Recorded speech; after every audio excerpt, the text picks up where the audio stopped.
All right, guys. So today we are going to finish off by talking about the American Revolution and the documents that were created because of the Enlightenment thinkers and how they did motivate the American Revolution. So we're going to be looking at the Declaration of Independence and the U.S. Bill of Rights. But first, I had you guys make a brand new quick write page on page 23. So I'm going to give you guys about 5 minutes to answer our quick write. So we're going to be really focused on natural rights, especially when we've been talking about John Locke. So with us discussing natural rights, when we learned about the Enlightenment thinkers, what are some ways that, or what are some natural rights that you believe that everybody should have? I want you guys to give me at least 3 examples. You might already know some natural rights that you all possess here living in the United States, but I want you to give me the why of all of the ones that you decide to get, okay? I have 2 sentence starters up here, so if you feel like you need to use those, go ahead and do that. Like I said, I'm gonna give you guys about 5 minutes to come up with 3 natural rights that you all believe you should have. And again, please give me the reason why, and go ahead, please.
It can be whatever you think. So it doesn't necessarily have to be ones that we have today. So whatever you believe humans should have as natural rights, that's really fine. Yep. Yeah, guys, it doesn't have to be natural rights that we have today that you guys are for sure, for certain on. Come up with some that you believe that we should have, even if we don't necessarily have them and they aren't written down.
One more minute for those of you that are still writing.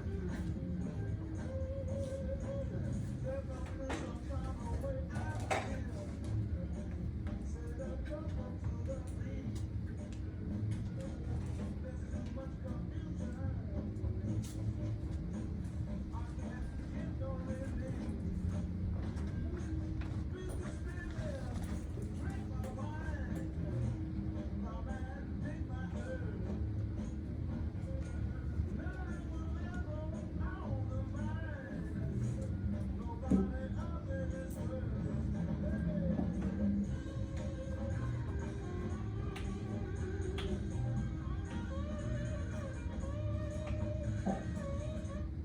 what I want you guys to quickly do is discuss with your partners what 3 did you come up with, or as many as you guys were able to come up with, and explain the why to them really quickly for me, and go.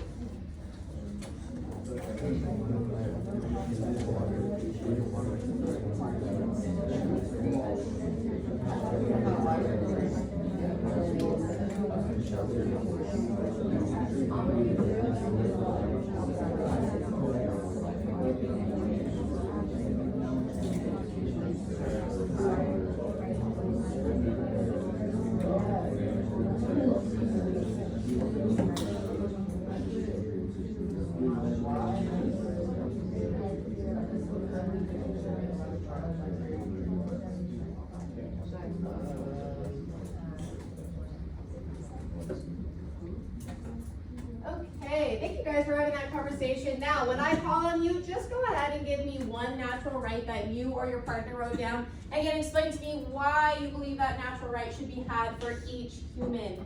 And let me hear from Mel. Go ahead. Give me your one, please. We should have a food court. Okay, so what's the reasoning behind that?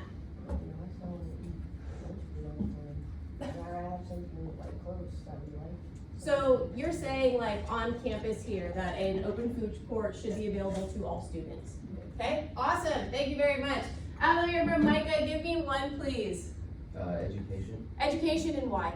Because I think education is like a standard base that everyone should have. Right, so, and we're talking globally, right? That education should be available to everyone, free education or public education, okay? Thank you very much for that. Brian, go ahead and give me one, please. I said life, everybody should be allowed to keep themselves safe. Perfect, awesome, thank you so much. And then last one, Mitchell, go ahead and give me one natural right that you believe everybody should have, you or your partner.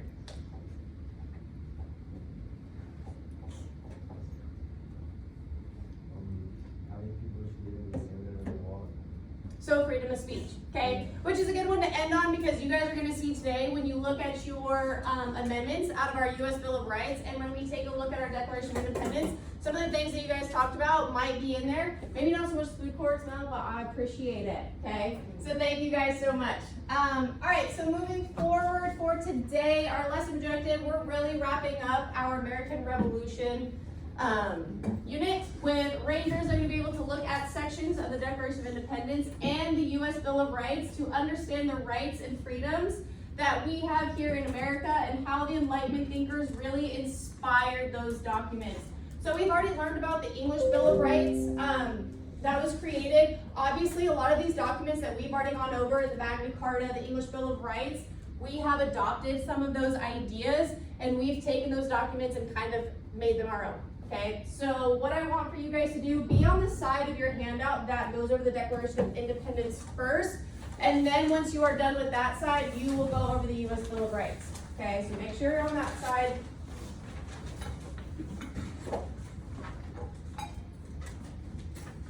Okay, so our handout instructions, you guys are gonna have 25 minutes to complete this handout for today, both sides. With your partner, you're going to read the Declaration of Independence first and answer any questions that follow. Really what I'm looking on for this section, our main focus is going to be central idea, and then figuring out which Enlightenment thinkers have inspired those sections. Just to help you out, there's going to only be 2 Enlightenment thinkers that you are going to write down. And then you're going to read the sections of the U.S. Bill of Rights on the back. And what I want you guys to do for those selected amendments that I gave to you, I want you to put those amendments into your own words. We kind of have to remember that these were written in the 1700s, so they're very wordy. They're a lot more complicated than they need to be. So your goal for the amendments is really to simplify those and put them into your own words, using your own language so it makes a lot more sense to you. Like I said, I just want you to simplify it, okay? Like one little sentence. That's all I need when you get to this section right here, okay? Are there any questions? All right, I'm gonna put a 25-minute timer up here. I'll obviously be walking around checking on you guys as you are working, but you are working together with your partner. If you also feel like you need to get out a highlighter as you are reading for today, go ahead and do that as well. Alright, you guys are good. Like I said, start reading out loud with your partners, going through each of these sections together. No. Oh my goodness.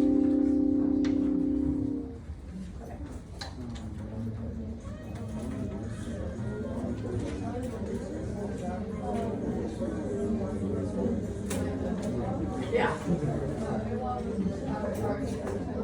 A Target at school so that you can do your shopping and all of your food court eating here so you don't have to worry about going elsewhere. You know what? I'm not saying it's a bad idea, it's a great idea. Yeah, they do. So I agree with that. Do they do like, other than pizza, do they sell like Subway or Taco Bell on certain days? They don't do that. When I was in high school, it was like every Tuesdays, Thursdays was Subway, and like every Fridays, Mondays was Taco Bell or something. Yeah. Yeah, I don't know if they do that still. Maybe the COVID. But when I was there, we didn't have that option. I know. Like I said, I don't know if they still do that, so.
What'd you get for your social media?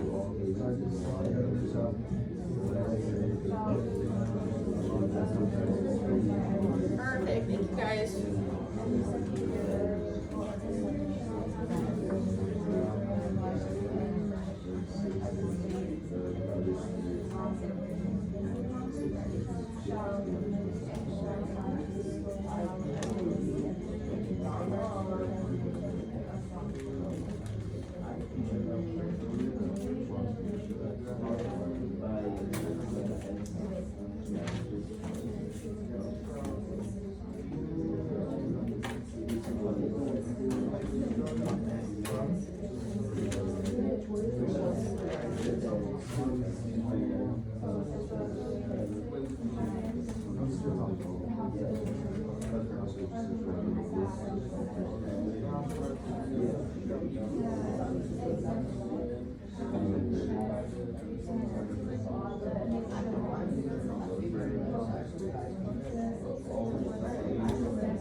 Yeah, absolutely. And based off of this, who inspired this?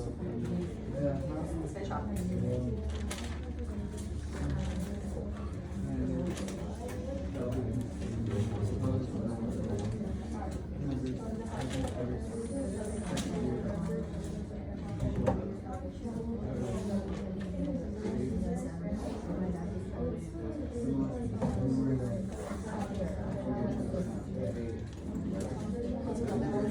Okay, for which one? This section right here. Okay, so these three articles, which so these three sections go to those three branches of government. Remember how we talked about the separation of powers? Okay, so this first one talks about the House of Representatives and the Senate, which is also known as our legislative branch. So you can see right here, our legislative branch, they're the lawmakers. They're the ones that make all the laws and all the rules for us. Okay, so they have the power to set tax, and then this one just gives examples of the laws that they can like impose. So they can collect taxes, they can impose tolls, which just is another obviously. They can, or they can make rules on the military, and then they can also just make general laws on the well-being of people. Yeah, exactly, legislative lawmakers, so these are the guys that make the laws and pretty much put everything in place for us, and that's their job. You're welcome.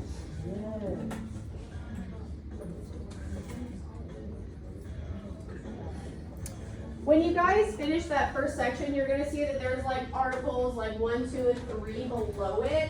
That's where we've talked about those separation of power, so the 3 branches, that's how it's split up there.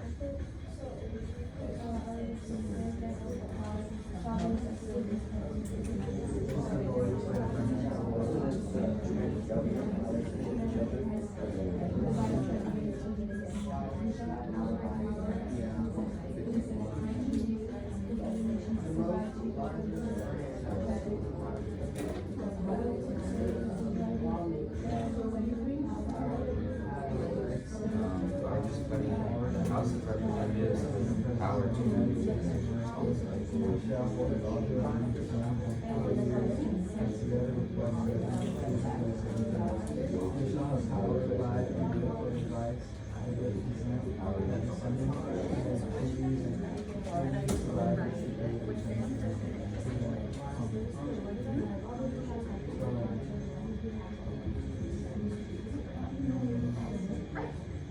So essentially, Congress has the ability to make laws, right? And especially they give those examples on taxes, all of that. Okay, awesome job, guys.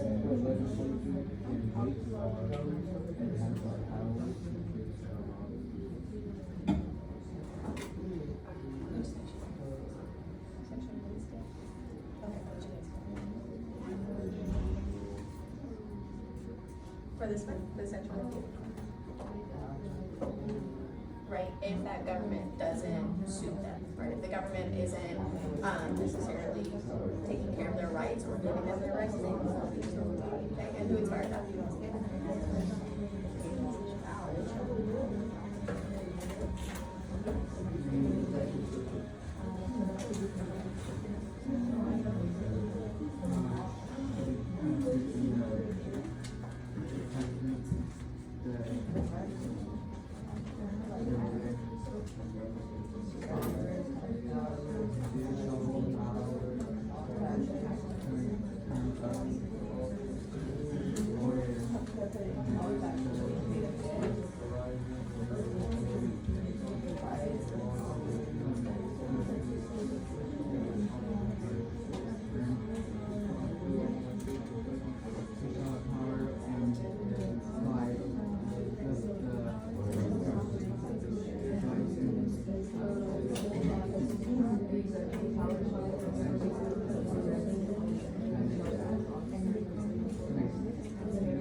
Yes.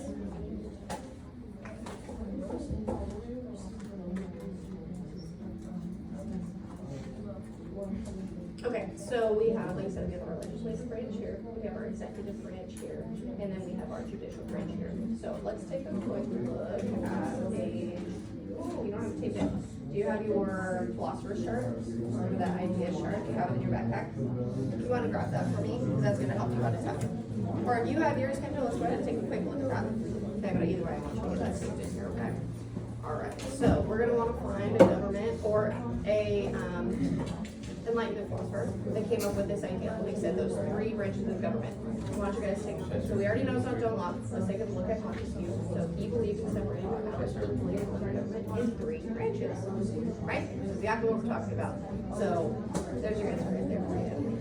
Okay, I think that's spelled out right there in your chart. So Montesquieu, and that's all you'll need to put that I section put in there. for 4 years, the president, with permission from the Senate, has the power to make treaties. Yes. Okay, so this section or this section? Okay, so we're talking about the judicial system, the judicial court. Power shall sit in all cases in law and fairness, and right of the laws of the United States. So pretty much what we're talking about, when you think about the judicial system, or you think about like the court system, what's their job?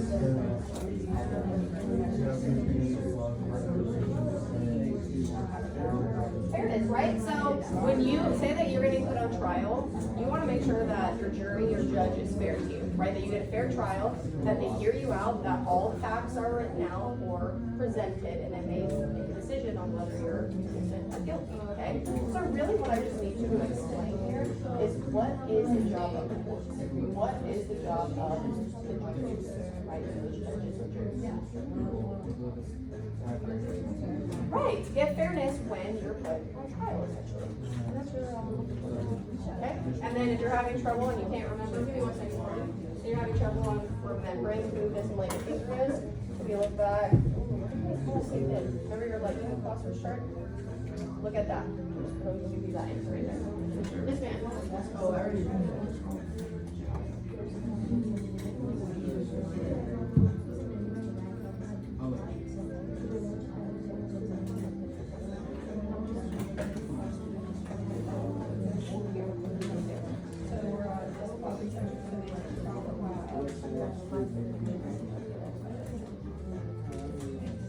Okay, so really what I'm looking for here is like I said, these three are just giving out exactly what each of those branches of government has the power to do.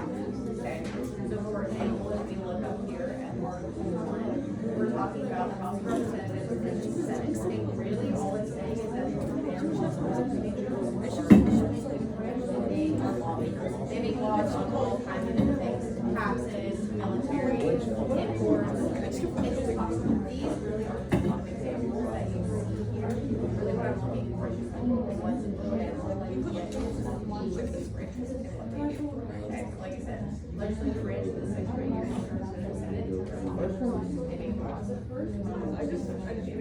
This right here really just talks about the president and all the rights the president has to do. And you try to set them down here.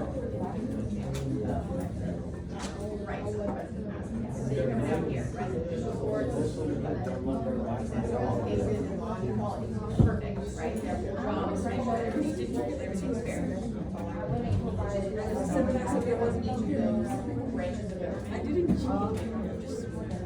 Yeah, exactly. You're just simplifying it, just putting it in your own words, and that's all. Just so we understand that when there are three branches of the government, we can't understand, but I'm just giving you examples of them. Okay?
I see that some of you guys are like finishing up the front and the back. If you are some of those partners that work really fast, then what I need for you guys to do, once you're done with your handout, get out your study guide, fill out those last two sections on the American Revolution section that has the U.S. Bill of Rights and the Declaration of Independence for me, please.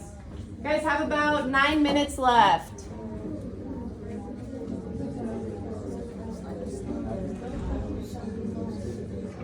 Yes.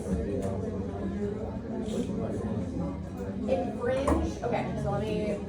Well-regulated militia, being a certain custody, the right of keep firearms shall not be infringed. Pretty much means that the right for you to keep guns cannot be stopped. You're able to do that. So to infringe on something means to stop or end something. But you have the right to bear arms. You have the right to have guns. So I can't stop you from owning guns legally. That's it. Exactly. Exactly. Yes, ma'am. No, you're fine. Okay, so, oh man, this is a long one, huh? So no person shall be held to answer for a capital, just pretty much means like a really bad crime. Like I can plead the fifth. I can say, if I've committed this crime, or even if I haven't, I necessarily don't have to discuss that in court. I can say, I plead the fifth, I'm not gonna talk about it, okay? Yes, right? So that kind of goes along with freedom of speech, right? I also have the right to also not say anything, right? So have you ever heard of like Miranda rights? Like when you get pulled over and they say you have the right to remain silent? Kind of the same idea, okay? So,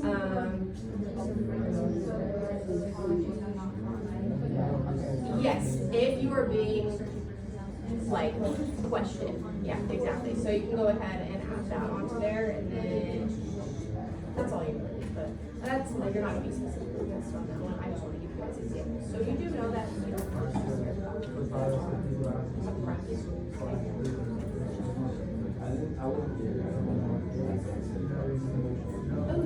okay.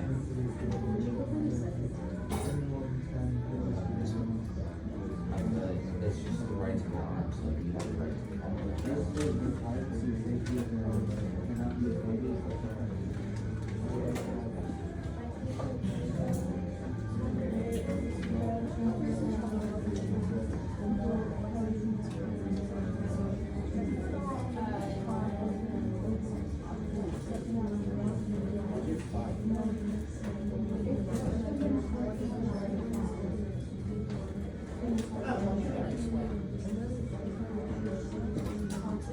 So for study guide, I give this to you guys early so that you're not going to study guide before test. So we've gone over all these sections. All you need to do is get that philosopher's chart thing. Probably not. I'll send it ahead of it's not the same day.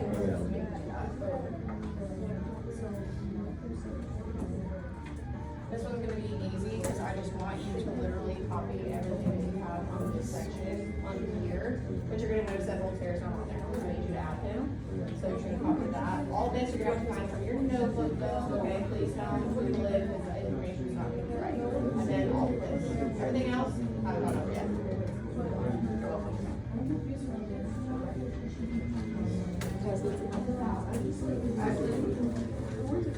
I know, they are, right?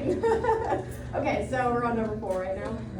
Okay, so the right of the people to be secure in their persons, houses, people. Okay, literally what that means is that you have the right to pretty much your own, like you can live in your own home and people can't like take that away from you. So against unreasonable searches and seizures. So do you know what a warrant is? Yes. Okay, so like a warrant, right? So if there's like an investigation going on and I need to search your house, the police has to have a warrant that says I legally can search your house, okay? So what this is saying is that unless there is not a warrant that you present to me, you can't just come into my house and search my house for nothing. That's literally all it's saying, okay? So that's why it's talking about no warrants shall issue, but upon probable cause, meaning you have to have a warrant to search your house.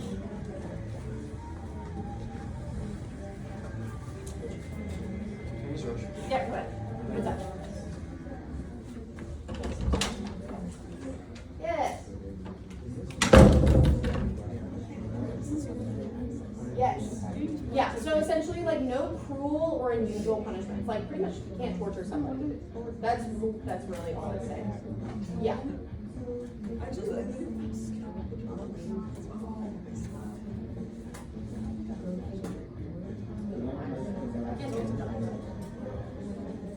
Okay, so number 5 says no person shall be held for a capital or otherwise in this crime unless on a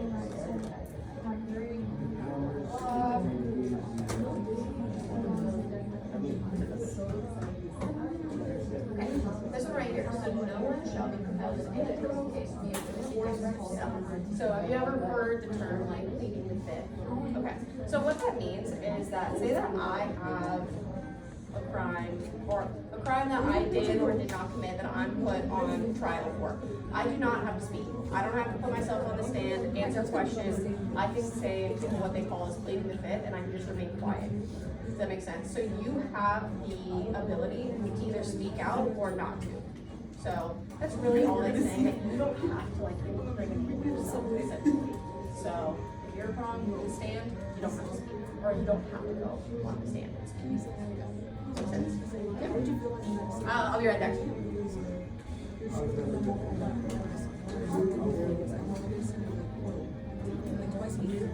Yes.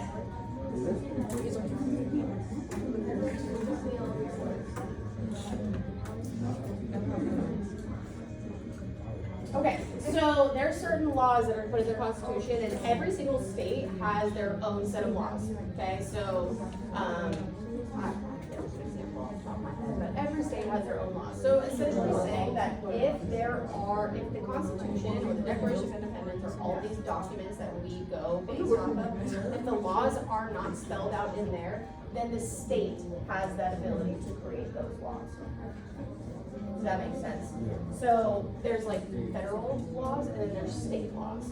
Okay, so anything that the federal level, like our government, has not put out into law, the states can then make their own laws. Basically, Yes, exactly.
Alright guys, we're gonna go ahead and go over all of these together, just to make sure that we're on the same page. So if for some reason your answer doesn't sound like the ones that we discussed, then you can go ahead and change those up just a little bit.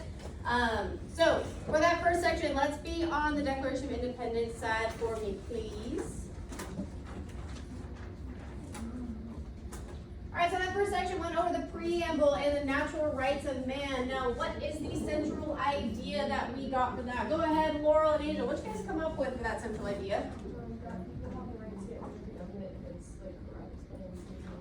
Perfect, right, so you have the ability to get rid of your government if the government is not suiting the people. Now, based on what we learned, who is the Enlightenment thinker that came up with that idea? You guys can all respond.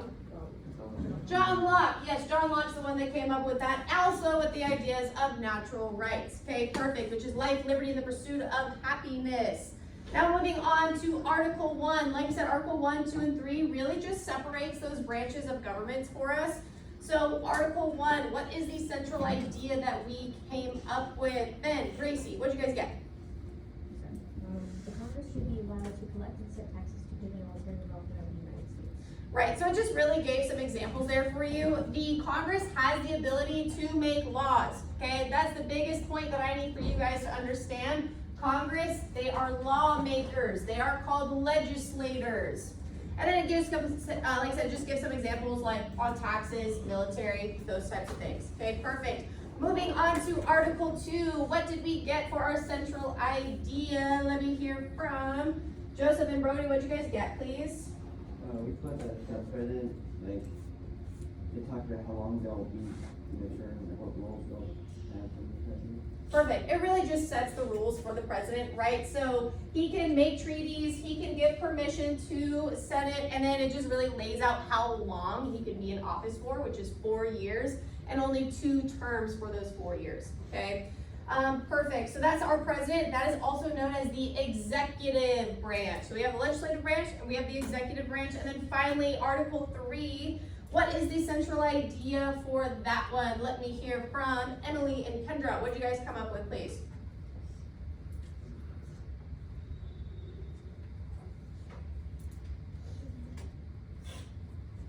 Like the judicial creates laws that need to be like fair.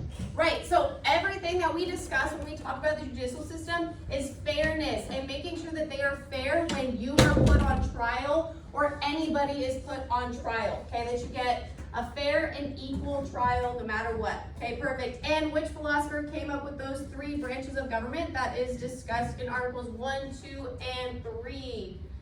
Go ahead.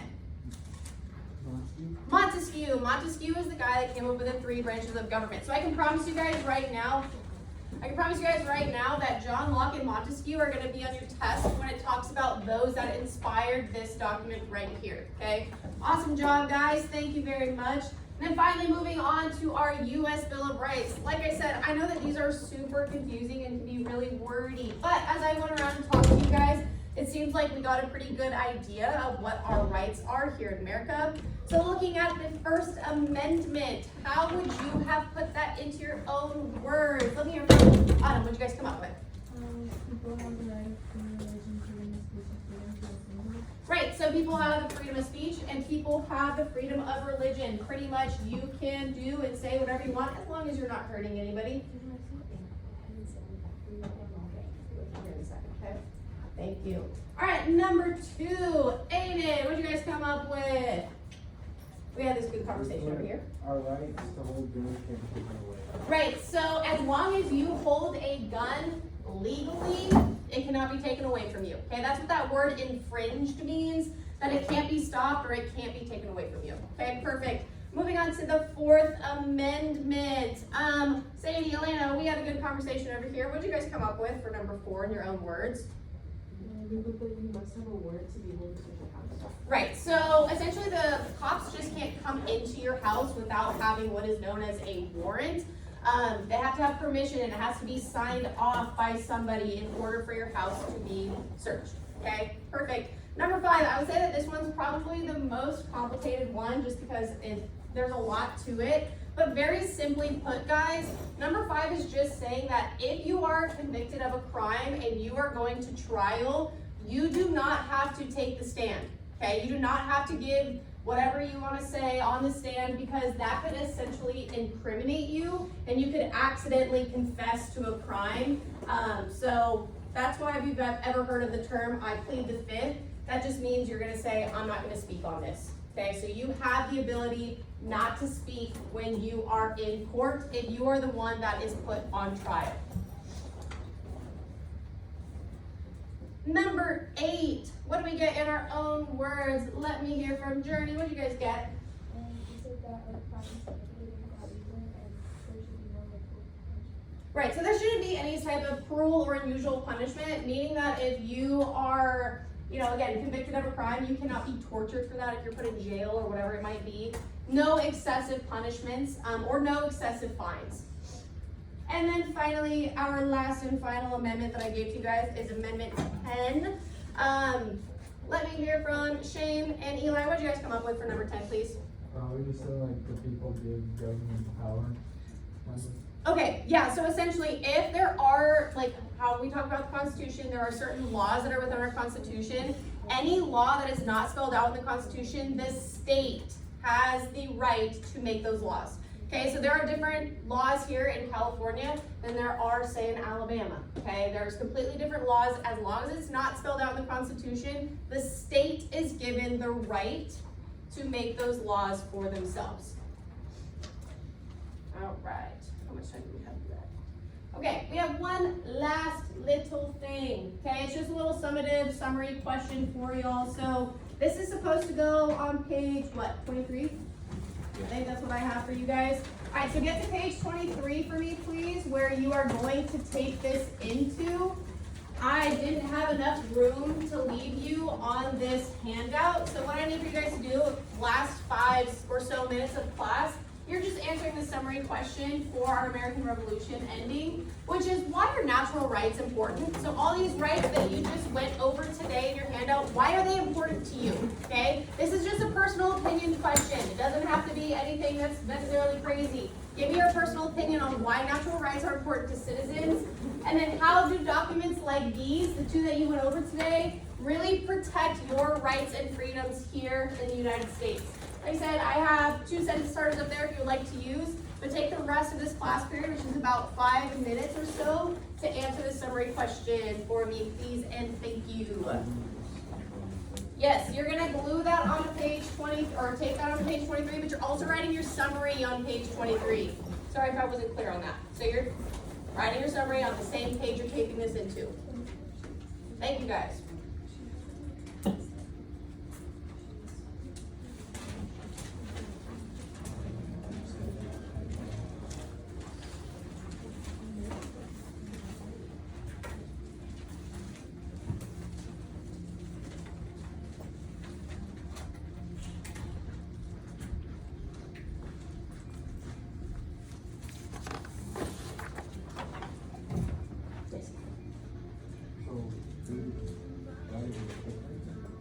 Is it, well, for you, it's page 24. I couldn't remember what page it was. So this is what you're taking this into, and you're just gonna write it on the same page.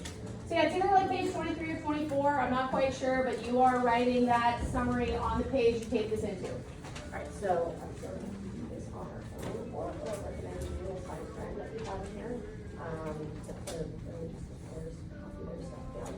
Okay. Today we went over the Declaration of Independence and the Bill of Rights, which are just our documents here in the U.S. that really give us our freedoms, our rights, those type of things. So it really just sums up our American Revolution unit or like section, right? I'm gonna go ahead and get that to you and start with the paper.